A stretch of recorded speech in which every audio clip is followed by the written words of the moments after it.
Hello everybody, welcome to my book review. Today we are discussing Ottessa Moshfegh's Homesick for Another World. This is a collection of 14 short stories from the writer of Eerily.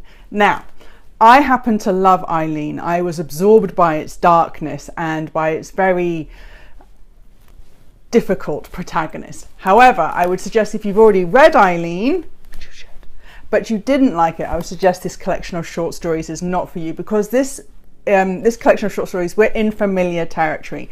This is looking at the dark side of the American dream. This is looking at very unstable, wretched people and very difficult, uncomfortable lives. The 14 short stories, we actually start off with very much with an Eerily-esque character. We have alcoholic teachers in convent schools who are more likely to get their students to cheat on tests and teach them about anal sex rather than impart any knowledge. And then we go on through to short stories on sexual predators, on women trapped in loveless relationships, couples physically trapped in rooms, husbands cheating on pregnant wives, wives cheating on husbands, people planning for murders. This is a really uncomfortable territory, and what I really liked about these stories, on a positive note, is that this is very much across America, from East Coast to West Coast, from beachside towns and LA to the mountains and shopping malls.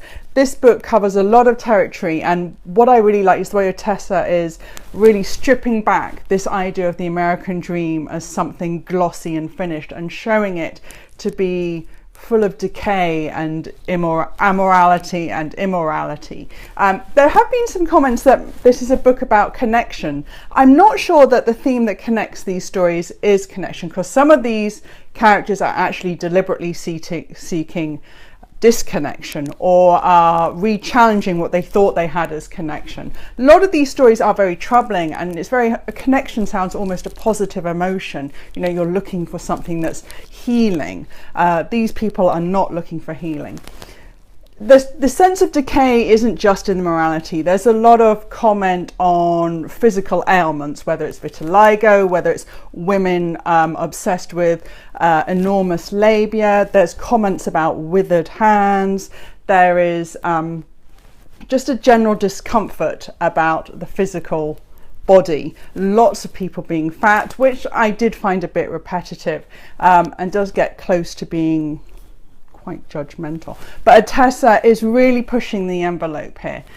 What I found more difficult about it, I was really interested in these stories and I liked what grouped them together, which I think is the sort of the dark side of America, the dark side of humanity. But what I struggled most with these collection of short stories is whether you could actually describe them as short stories, because none of them have any sense of resolution, and not all of them in fact have any sense of narrative arc. Nothing is ever gained here. There's no nice neat wrap up. There's not even a sort of awareness or self-knowledge, or that anything has been learned by the end of these short stories. That may prove frustrating for a lot of readers, and after 14 of the short stories I was kind of like praying for an Eerily-esque resolution. These feel at times more like character studies, really intense psychological traumatic characters, also studies of alienation and even cruelty. I was drawn into them, but I wouldn't say this was a particularly robust set of short stories. If you're looking for dark short stories, I really liked recently Margaret Atwood's Stone Mattress, and as always Gutierrez's Dirty Havana trilogy. However, if you're interested in Ottessa Moshfegh's writing, if Eerily was something that was really fresh to you and exciting, then this may prove a useful filler while we wait for Ottessa's next novel. So this is Homesick for Another World, the very dark side of the American dream, Ottessa Moshfegh.